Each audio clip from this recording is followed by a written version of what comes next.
Hello,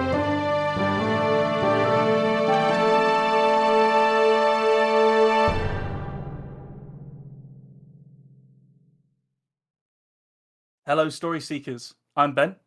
I'm Nico, and welcome to the Tiny Bookcase. Right now, you're listening to our favourite part of the week. Stories, discussion, and a high likelihood of gratuitous obscenities, all to sate the hunger of the bibliomancer Eusterus. Our regular listeners will know how it works, but for the newcomers, Ben and I have both written a story to the same shared prompt. We're about to share those stories with each other and you for the first time, then we'll workshop them on mic. The prompt for this episode is bad manners, and Nico, as the least civilised, you're up first. Some children are sweet, some children are nice, some children are rotten and must pay the price. Good girls and boys wipe their feet at the door. Naughty ones spread muck all over the floor. Nice children always say thank you and please, and horrid ones only say give it to me. Well-behaved little ones, you can now rest. This tale's not for you, you're already the best. But the nose-picking, floor-spitting naughties should hark, for with manners so bad comes a future so dark. There was a young lady named Felicity Flick, who was known by the adults to act like a princess. She ordered and chastised and caused such a riot that her mummy and daddy would kill for some quiet. It's time for bed, Flick, said her mummy one eve, so put on your jammies and brush up your teeth. I'm not going to bed, young Felicity roared. Bed's boring. You're boring. I'm bored, bored, bored, bored. I'm staying up late and I'm eating ice cream. And if you do not let me, I'm going to scream. Flick's mum, she was saddened but hardly surprised. For every evening her plans were capsized by the wilful and ignorant child called Flick, who we can all agree is a bit of a difficult person. I'll have to get Daddy then, Mummy declared. Well, get that old fat man and see if I care. So Mummy got Daddy inside from the shed. He was hiding in there, knowing it was time for Flick's bed. You'll have to come in and help me here, Brian, said Felicity's mum, who was already crying. And Brian agreed, and he gave her a squeeze, and just moments later was down on his knees.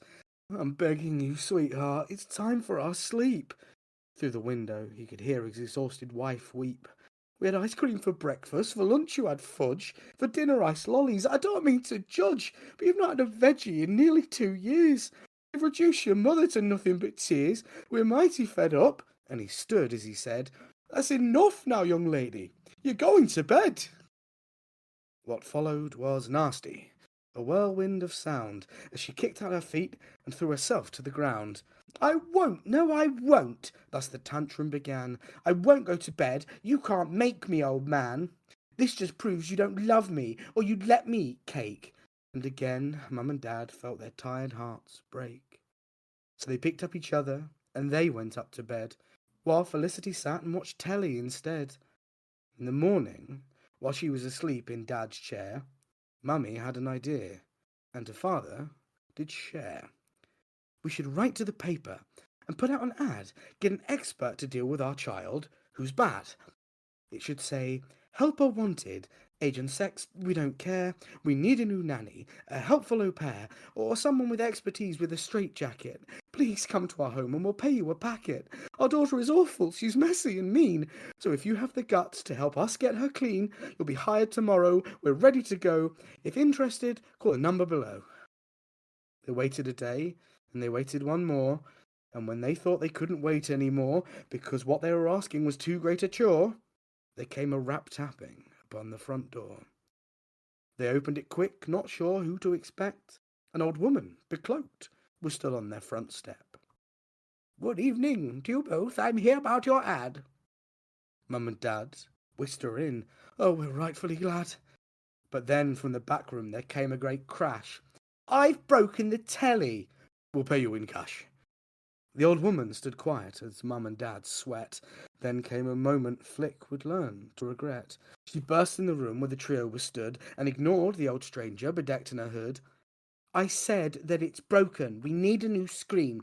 The old one was too small for things to be seen, so I smashed it apart. So I need a new way to watch all my programs, and I need it today. I'll look after her, came the voice from the crone. If you need a TV, she can't be left on her own. We shall call it a trial. Now away you both go. And the next part she whispered, so Flick wouldn't know. Get a date, spend some time with each other. Be Brian and Susan, not father and mother. Think not of this child for the rest of your days. And both of them smiled and left in a daze. As the front door creaked shut, Flick struck up a pose, feet wide, head high, and a turn-it-up nose. So who are you, old woman? What are you in my house? And the crone didn't answer. But as soft as a mouse, she crossed to the table and threw off her cloak, folded it on a chair, and then finally spoke. I don't have a name. Never needed one, see? But tomorrow your parents won't remember me. And you, little child, Felicity dear, well, it shall be as if never were here. Oi, what do you mean? Felicity bellowed, her ice cream and cake-fed teeth glistening yellow. No one can forget me, not brilliant Flick. Her calling herself this should make you feel silly. I'm terribly clever and pretty to boot, and I get what I want, and she stamped in her boots, and the wizened old woman just watched her nonplussed, and Felicity's anger felt its engines thrust. Stop staring at me, you horrid old cow. I want some chocolate. Get it for me now. And the crone watched her steady, not a breath. Say please, was her statement. Flick's stare could cause death. I shan't, said the child. You can't tell me what to do. And the crone nodded slowly. Yes, I knew that too. I know everything, see, young Felicity Menz. I know you've no manners, I know you've no friends. I know you eat ice cream until you feel wronged, and you cry in the living room all the night long. And you try to be awful at every occasion. You aim for the worst in all situations. You think that because you are bad to the core, that everyone else is the same. Are you sure that this is the case, oh Flick, rotten Flick? And Felicity tried then to run away quick, for nobody knew that deep down she was sad. Down deep in her core, even in past the bad. They just saw her wiping her nose on the curtains, or even when knowingly wrong acting certain, or slamming the door in an old woman's face, or throwing her toys out all over the place, or screaming at mummy until the tears come, or ruining parties to end others' fun, till the party invite stopped and she was alone. And she turned down the hugs till no love came at home. And suddenly Flick, she'd started to cry, for she knew in her heart she was going to die. For that woman, the nameless who followed behind, was a witch, a cruel monster that devoured mankind. It would gobble her up as a great tasty treat, all bad on the outside but filled up with sweets, the perfect bonbon for your eldritch au pair. And she dropped to her knees at the foot of the stairs. I'll be good, she called out. I am begging you, please. I see my mistakes. I won't let them repeat. I'll tidy my room. I'll hold open the door. I won't scream and shout at my folks any more. I'll eat proper dinner with broccoli too. And a voice whispered close, well, see that you do. I'll lift up the spell from your dad and your mum, so they know you exist when back home they come. But you better behave, little Flick, from now on, because even though physically I will be gone, if I catch e'er a sniff you've been ruled from this day, I'll come back through that door, and I'll take you away. And Felicity nodded. Tears ran to her chin, and she silently promised her new life would begin, and the kindly old lady, for she was once again, sipped tea in the kitchen till 10:15. And to Mummy's surprise, Flick had gone up to bed, her toys tidied away, and her homework book read. From that day on, Flick kept her manners so well, lest she be swallowed up by the nanny from hell. So pay heed to this, children, if you ever act bad. All it takes is your parents to put out an ad. I would clap if it came across on mic. That was fantastic. What an unrelentingly potent voice that you put to use there. That was just like every line was just filled with the narrator's voice in that story. That was really, really, really good. I liked that a lot. And that is not the first time that you've done a long poem and it's gone really well. Is that the third time, I think? Possibly, might be second. Might be second. Second in a normal episode, I think, but I did one for a Yule episode, I Right, believe. okay. Yeah, that was brilliant. I really like it a lot. I think maybe when we did that, do you remember ages ago when we did the Roald Dahl episode? Yes, Do you sort of feel like something was a bit unlocked in you? Like, I know you've always been good with this kind of poetry and this kind of humor, but like I I got a what's Roald Dahl sticking out? vibe. I definitely got a Roald Dahl vibe from the prompt, Bad manners. and Yeah, you know, that's good. a lot of his stuff. I immediately thought of a badly behaved child, and his stuff swings between being badly behaved gets these terrible things happening to you, or well, sometimes you got to be badly behaved because adults are stuffy. And I thought Or we'll go witches. to the or witches, and we'll go to that end of when my brain got there, and I thought, yeah, I want it to be. I think it has to be a poem because I was so hard in that vibe, and as soon as I started it started coming quite quickly. But I actually then started over because I didn't feel like I was getting the moral element that's sort of at the top and the bottom. Hmm. So I scrapped the whole thing and thought of it like a sandwich and thought, write the bread, write the filling, write the bread, and actually it really helped me with the structure Right the of this. filling, right the Yeah. bread. I like that. Yeah, I mean that's good. Like, and in terms of like audience, that's obviously there was stuff in there for the adults, there was stuff in there for the kids. Like that was pitched pretty much perfectly, I think. I'll also say that as our followers will know, um, you you haven't had a voice for 3 weeks or so. Yes. So that was actually really delightful for me to hear. Just you just ratcheting through the gears, doing different voices for different characters, and just being able to actually express yourself. Because I mean, that must have been tricky for somebody that sings and talks and laughs as much as you do, and are so Yeah. good at all those things. Yeah. It's an odd one, laryngitis, because it's. I think I said to you at the time, but because my voice is sort of the main tool I use in what Yeah, I do, it was like someone switching off such a fundamental part of me. I didn't really know how to interact. yeah. And I kept people kept saying to me, stop talking. I'd go to meetings with the band or whatever, and they'd be like, don't talk, don't shush. Like, "Oh, I've got a point I have to make," and they're like, no, shush, Write it down. and text it in the chat. we But the we should have got you like one of those, the golems in Discworld. They have oh, the little like chalk little slates. chalk slates that they write on. That would have been good. Would have enjoyed that. But yeah, it was. I think maybe that had a part in me writing this because I knew I wanted to kind of celebrate being able to talk properly again, Hmm.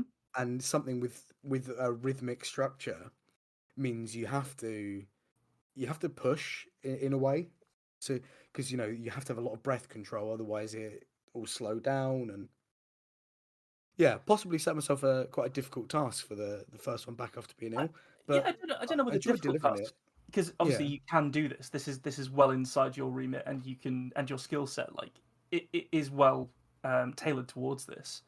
But I think I sort of read it as more of like a glorious celebration that you could do it again.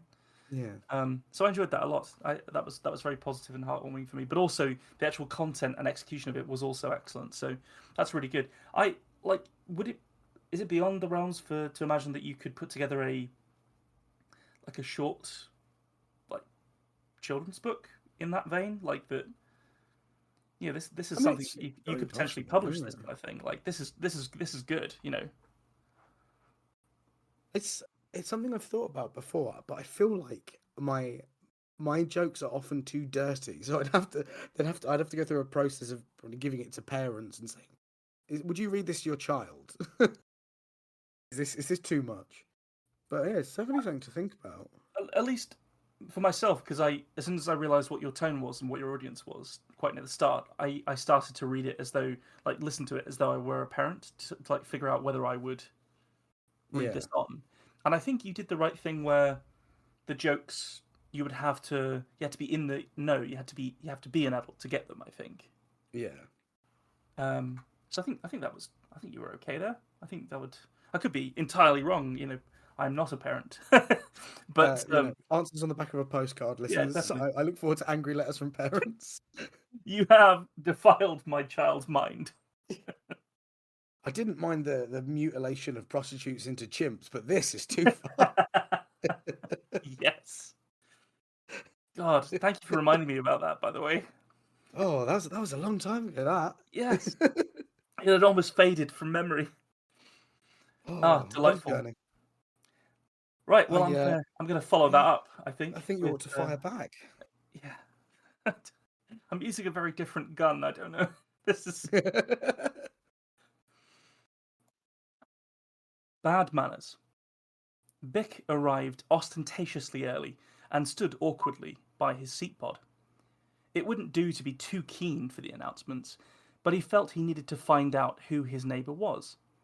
The opulent theatre began to fill with those who wished to avoid the crush when the bar closed, and Bick stared desperately at each face that came near him.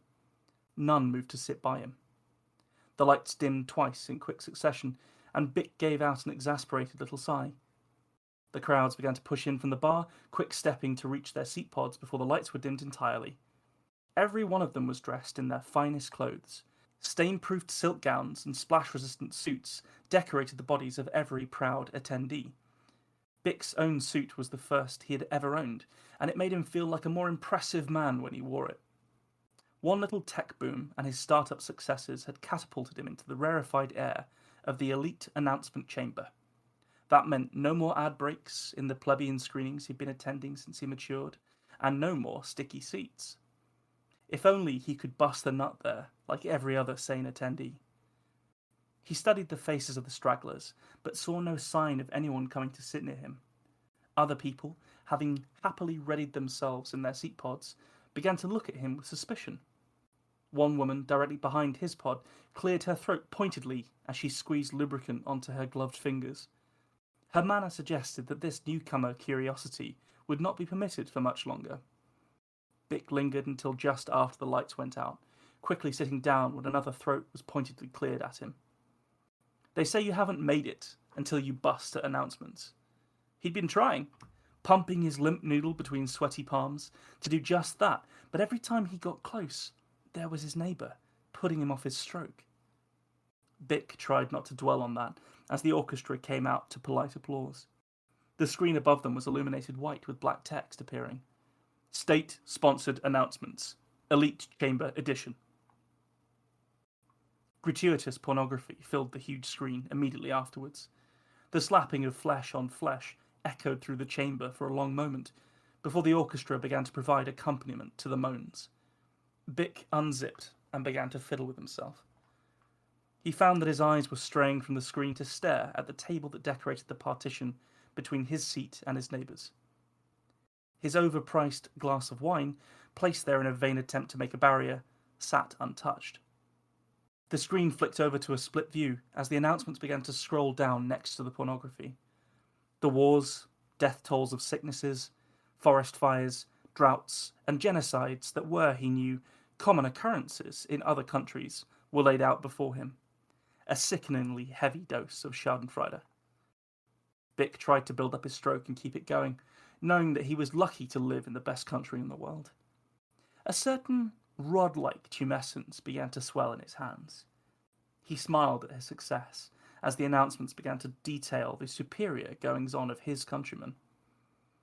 The dreaded hand slammed down on the partition table, as it had done every time. Bick's wine bounced and nearly sloshed over the lip of the glass. The sudden sound jolted him from his half-mast of an erection, which fell limply from his hand to flop against his zipper. He could have screamed with frustration, but knew the chamber stewards would remove him if he disturbed the pleasure-focused attention of the other attendees. On screen, the announcements faded away to allow for the climactic moment in the state-sponsored smut. Bick became aware of how the orchestra provided a helping hand to those around him, bringing their passions to a patriotic crescendo. And he missed it, again, all thanks to the neighbour. When the lights went up, Bick stormed around the partition, but found no one waiting there. He quickly looked about the theatre, but saw no sign of anyone hurrying from the scene of what he was beginning to think of as a crime. The great and the good of the audience were making satisfied noises as they did up their fine clothes. No doubt they would congregate for a convivial time at the bar to discuss the announcements, but he knew he would feel like a fraud if he joined them. Dejected, he found himself alone for a moment before stewards pushing cleaning trolleys emerged to swarm through the stalls. Bick made up his mind. A sternly worded note, sent by tube mail the next morning, outlined the behaviour of his neighbour. The canister, he knew, would have fired along the pneumatic tubes to eventually reach the complaints department of the announcements committee. Bick waited with bated breath and received a reply stating that his complaint had been logged within an hour. He didn't think anything else of it until the following weekend. Finally, he thought, as he made his way through the crowded theatre bar, to see the announcements without interruptions. Bick was unsurprised that the pod next to him was empty when he arrived. He began to mentally prepare a reprimand for the man who would no doubt arrive in time to apologise. Instead, to his consternation, a woman in a light green gown which shimmered when the lights dipped walked up to the empty seat. The small gloved hand she extended to shake his was far from the gnarled mitt that had nearly spilled his wine. He exchanged pleasantries with her, congratulating her on her first time in the elite chamber, as though he were an old hand at it. They parted company as the orchestra emerged. Bick settled in. His excitement rose as a sense of belonging grew in his heart. It helped him push his nerves to the back of his mind, helped him feel good about how bad the other nations of the world were in comparison to them. Bick bussed, along with everybody else, and lounged in the mental and physical release as the announcements continued to list off all the recent successes for his country. No slapping, intruding hand put him off, but as his mind cleared of passion, he began to wonder. Why had the man been doing it at the most patriotic part? Why had he concealed his identity? And after all that, where had he gone? The shape of another question began to emerge for him, as though it came from outside himself. It formed like a fork of traitorous lightning across the sated grey matter of his brain, expanding his perception. Why did they only report good news? That is a story suitable for children, my friend.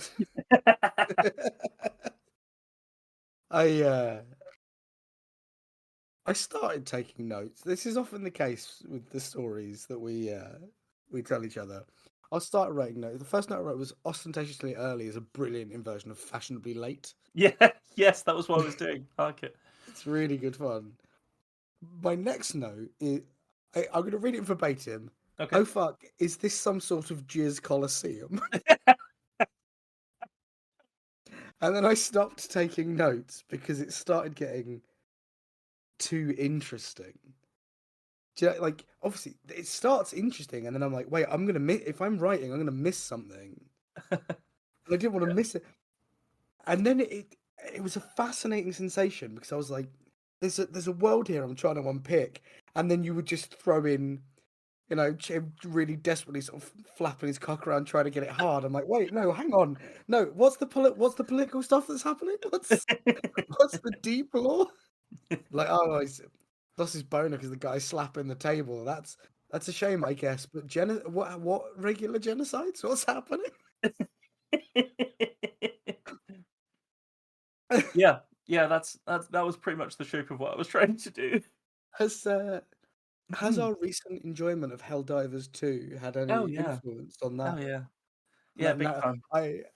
I think that may be part of why it's very much my sense of humor, that kind of patriotism to the point of ridiculousness, and you absolutely nailed it in that. Mm. Yeah, I And go on. the slow lead up to what it actually was, because like when you were like, oh, they're like splash proof suits, I was like, what's gonna happen in here? And then very quickly it was like, oh. I love this idea about it. This came from obviously the prompt bad manners. Like, Yeah. When I think about like formal occasions, etiquette, and things like that, the opera is Yeah. the first thing that jumps into my mind. There's this like incredibly posh thing to do, Yeah. I know that's not necessarily correct. Like, anybody can go to the opera, and many places do um, are like becoming more accessible to Yeah. go to that kind of thing. But I imagine it is like almost like Regency level. Everyone's beautifully dressed. There's like, Monocles and fox yeah, fur scarves and all that shit. exactly, Yeah. yeah. So you wrote down Jizz Colosseum. I wrote down Wank Opera. Uh, so that's sort of where it came from, and it was just like it the bit of the kind of like the what I was trying to achieve was quite sort of dry kind of humor. Um, the bit that really made me laugh was the woman like pointedly like clearing her throat as though he's transgressing boundaries while she's squeezing lubricant onto her gloved Well, fingers. she's looping up. Yeah. Yeah, and it's just like this world building of like, so they've whatever society this is, they've completely taken any kind of stigma off wanking, right? I can, I, I can only assume that Till Lindemann has somehow taken over running a country. Yeah, like that kind of thing. Yeah, like it's maybe it's the case that it was never even a thing. Like there was no like Christian moralizing or onanism Yeah. movement or anything like that that happened in this setting in this world. Like it's just a thing that people do, and the powers that be have actually decided to weaponize it. They've decided to take those like vulnerable moments for people, force like the great and the good to be in one place whilst it happens, and then hit them with their propaganda at that moment whilst they're at their weakest. So it was like trying to develop like the ultimate propaganda tool if propriety was different and how what would be bad manners in that scenario was the whole thing. So I Yeah. had a lot of fun with it. But I don't know. Do you feel like it actually hangs together as a story, or is it just sort of like an elongated joke? Or I mean, elongated jokes are the bread and butter of my story writing, but the I think it does. I think especially because we're straight in this guy's perspective, and it means that you don't really have time to question the world around him right up until he does at the end, and it's mm, such a good. It's almost like a brutal inversion of the comedy rug pull. Because obviously at the end of him a lot you'll do the rug pull and it's like, and that's the punchline, and you were like, and here's the rug pull that it isn't funny. This is a bad thing. It's like, oh, you bastard! Don't make me think about stuff. I don't want to think about stuff. This was good when they were all just wanking. But no, I think mm, it's such a fun premise to completely invert our idea of bad manners into poor wanking form in a public space during a news broadcast. Like that is such a funny idea that yeah, like giving a like shot of microfiction. It's like writing a sketch about it as opposed to writing a series about it. yeah. I think you handled it well and it's done right because I Well, got everything I needed out of it. I'll take that because even when you're describing it, it sounds funnier than how I wrote it to me. So like hopefully the concept is strong enough. I Um, think it's absolutely sound. yeah, that's good fun. I think that maybe like a bit more could be done to like to narrativize it potentially, but yeah, I'm pretty happy with it. I had a lot of fun. It's been a while since we wrote something because we've had a few weeks where we literally couldn't meet up. Yeah, Um, And so I will say that I did have to knock the rust off a bit. Um, I took a couple of runs at this yeah, to try and get a first draft out, even. And yeah, I don't know. I think I've been very busy with other things, sort of life stuff that's kind of boring.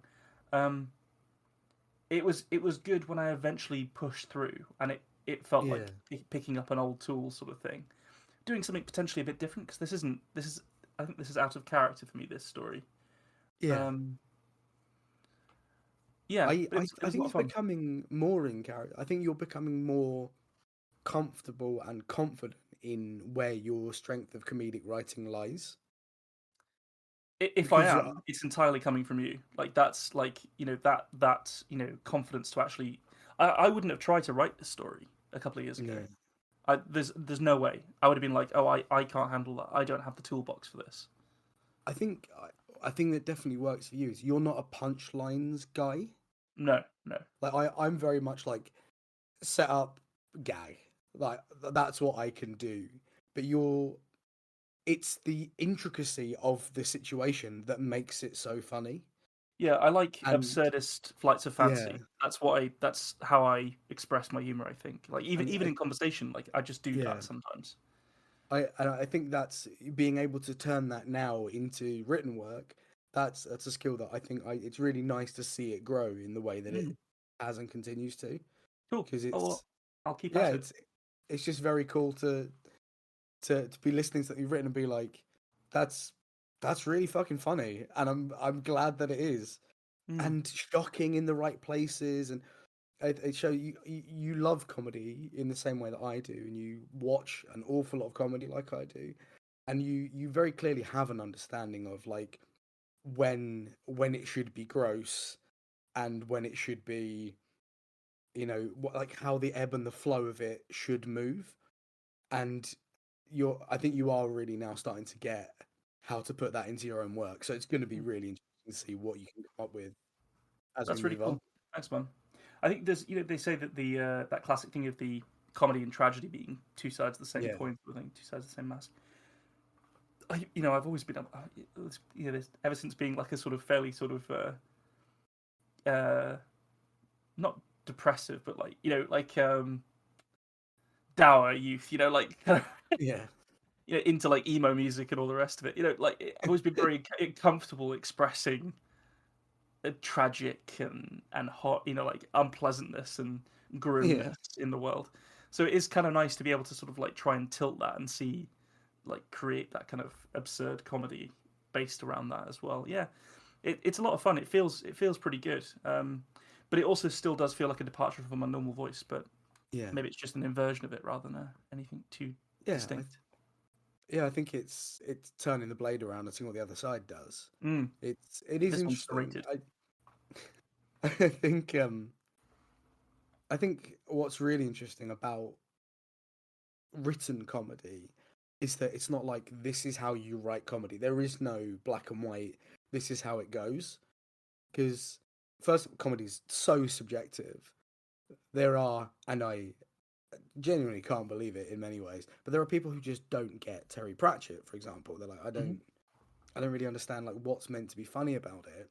But if you are wired in that way to see, it's not even quite absurdism, but it's the absurdities of mundanity, which is a thing he's so expert at pulling apart and filling the gaps of with just nonsense fluff that builds that world.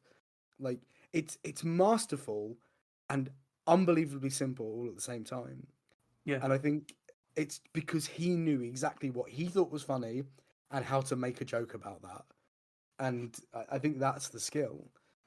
Yeah, I have been thinking about that quite a lot because I remember reading an interview with Neil Gaiman at one point, and he was talking about how everyone has Pratchett wrong. Like they see his humor as being quite light, um, and he basically said that Terry Pratchett was one of the angriest men he'd ever known. He was like filled with anger at the world, and he got that out through comedy. Yeah, And I've got a lot of time for it. Like I really felt that in this. This is me. Yeah, it's a silly story with a dude, where most of it is a dude playing with his dick, but at the same time, it's also like quite an aggressive take on like anti government propaganda and stuff. yeah. Um, I, decrying all of the it, the um, human disasters around the world that we currently live in as well. Um, yeah, I think it's important to try and express your feelings about that kind of thing. And you can either Absolutely. step away and try and like frame it in like a fantasy world or a science fiction world, and get that bit of distance where you can play with it and get it to find your expression, or you can essentially take the piss out of it. Yeah. Um, It's yeah. I think that's I mean it is very common in any comedy, I think, like, or any good comedy, is that you need to be able to relate to it, and things like being really angry about the current global situation. We all have that point. Well, reasonable people all have that point of Mhm. reference, and it means that once you start pulling at it, you instinctively have that reaction of, God, yeah, isn't everything bad? But it means that you're more willing to accept the joke because you want it to be different and better. And I Yeah, think, yeah. you know, a lot of the stuff I've written is, it's political. And I mean, we won't say what this story exactly was, but, in the middle of the week, I wrote the tiniest piece of flash fiction, maybe 200 Mm. words, sent it to Ben. And it just, in the moment, it made me feel better because sometimes just working through, like using creativity to take something that is awful and pastiche it even a little bit, it takes the edge off of it. Not in that it needs to be taken seriously, but it can't hurt you quite as much because you've become the master of that narrative. You pulled its teeth a bit. Yep. No, I totally agree. I totally agree. Yeah. Oh dear. That, Well, that got surprisingly deep. I liked is that. it? Considering I was talking about fiddling with a limp noodle mere moments ago. So just on that, I recently read.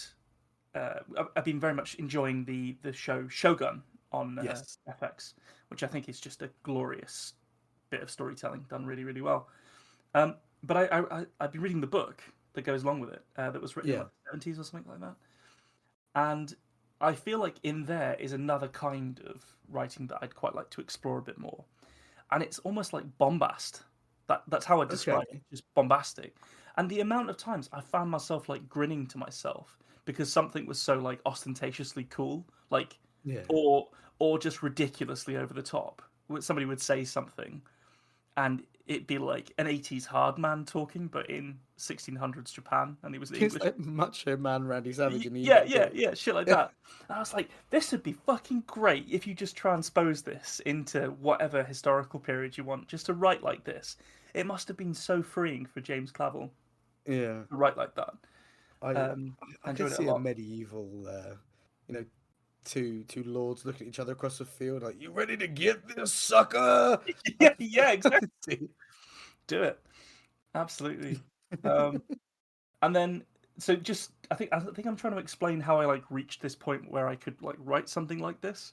And Okay. so that's one of the things that I've been reading. I've also been motoring through the Frank Herbert June books, and I recently finished Children of June for the first time, Okay. which is pretty much unanimously decided as the moment that things start to jump the shark a bit. Is like about halfway Yes. through Children of June, it starts to get real weird real quick. Um, so I had, and it's full of like really interesting but also kind of odd meditations on like humanity's path and what it means to be human, and on a galactic scale, on a universal scale. So somewhere between those two things, yeah, this kind of like Englishman in sort of samurai Japan with lots of bombast, and also man one jumping over dunes and stuff. All of that together, combined with the current political situation, maybe just want to punch through it a bit and find a bit of humor. So that's where I got to. Oh, I'm glad you did. Have you been reading anything good recently that's sort of impacted or affected your writing? I don't think so. I reread The Last Ronin recently at the Teenage Mutant Ninja Turtles comic run. Oh, sweet. Uh, I'm aware of it. I've never read it though. it's very good fun, but I think it's because I was like yourself, been watching Shogun. Ooh, don't know. I think we're okay. Cool. Yeah, I've been really enjoying Shogun, like yourself, and I needed something a bit lighter, and that kind of Samurai Ronin thing. When I googled it, it came up because I've searched for it before, and I thought, yeah, Mm. I'll go back and reread it, and it's quite fun seeing a proper traditional Japanese honor system being discussed and upheld by a rat and some turtles. That's always There's something just charming about it to I me. it's actually we're always on a very similar wavelength, even if we haven't spent a huge amount of time with each other. But the other day, I was vehemently defending the Teenage Mutant Ninja Turtles to somebody as as as a good story premise. So that is Great weird. story premise. Yeah, yeah, it's fucking great. Absolutely great. Oh man, this has been good. I hope everyone's enjoyed these stories and us chatting through this stuff, because for us it's been a little bit of time since we were on mic, and it's For me, it's felt really good to be chatting about stories and telling stories, and yeah, happy to be here. Me too. Should we write another one so we can tell them some more? Definitely. See you soon, kids. Thanks for joining us for this episode of The Tiny Bookcase. Remember to subscribe, otherwise you're going to miss out on the future fun. Also, tell a friend. If you like this episode, link them to it. We'd be tremendously grateful. You can follow us on Twitter at BookcaseTiny, Facebook at The Tiny Bookcase, and Instagram at BookcaseTiny for updates. Speaking of supporting the podcast, well, magic can only take one so far. The Tiny Bookcase is supported by the generosity of its patrons. Those kind souls have really kept my belly full the last year. Let's cast a spell for them, shall we? For rich ginger tones on their scalp, let us cast the Orangi Hedondo spell for Scott Byrne. And for general fabulousness, why not the Ooh La La, How's Your Mother spell on Matthew McLaren?